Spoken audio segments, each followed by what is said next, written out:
Assalamualaikum warahmatullahi wabarakatuh. Kali ini saya akan sharing sedikit tentang ekonomi keuangan syariah juga masa depan Indonesia emas pada tahun 2045.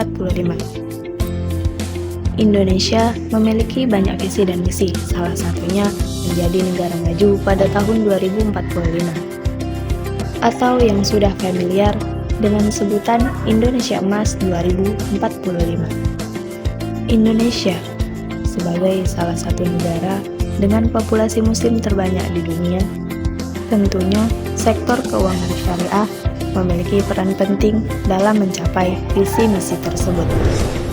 Video kali ini kurang dan lebihnya akan membahas seputar peran keuangan syariah dalam mendukung pertumbuhan ekonomi yang inklusif, juga mengurangi ketimpangan serta mewujudkan pembangunan yang berkelanjutan. Jika ditanya bagaimana peran keuangan syariah dalam mencapai visi Indonesia Emas 2045, maka jawabannya untuk mencapai puncak prestasi tersebut tentulah tidak mudah. Peran strategis lembaga keuangan dan entitas syariah menjadi sangat krusial dalam merancang fondasi ekonomi yang berkelanjutan dan inklusif.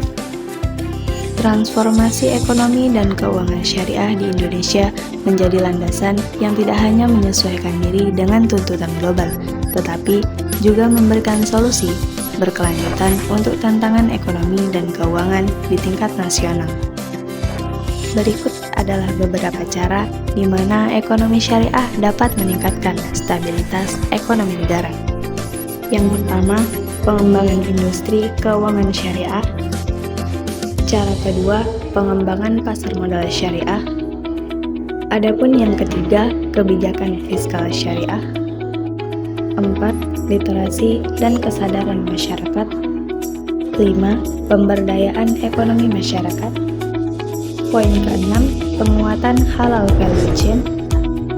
Ke-7, penguatan ekonomi bidang digital ekonomi syariah. Dan yang terakhir, kerjasama internasional dalam ekonomi syariah. Selanjutnya, langkah strategis yang dapat diambil pemerintah untuk memperkuat peran keuangan syariah di Indonesia.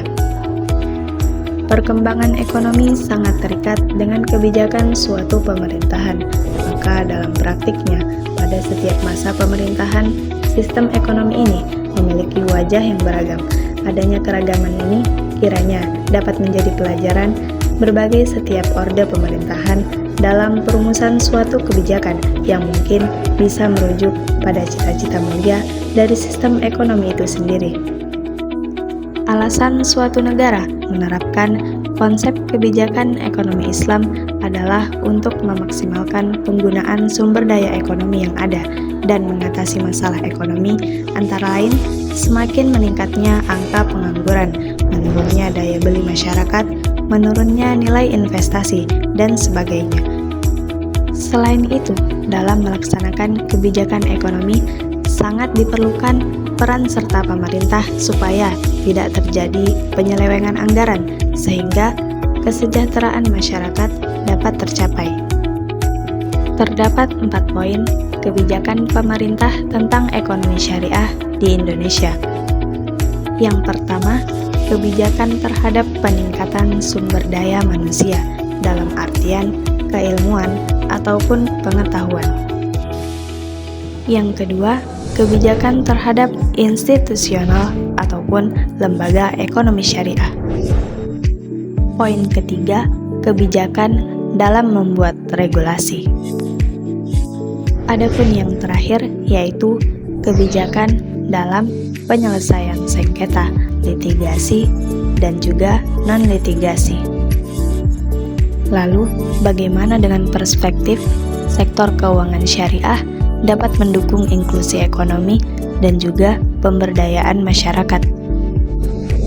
Sebenarnya, tujuan inklusi keuangan adalah untuk membuat sistem keuangan yang dapat diakses oleh semua orang untuk mendorong pertumbuhan ekonomi, memerangi kemiskinan, menciptakan pemerataan pendapatan, dan memastikan sistem keuangan stabil di Indonesia.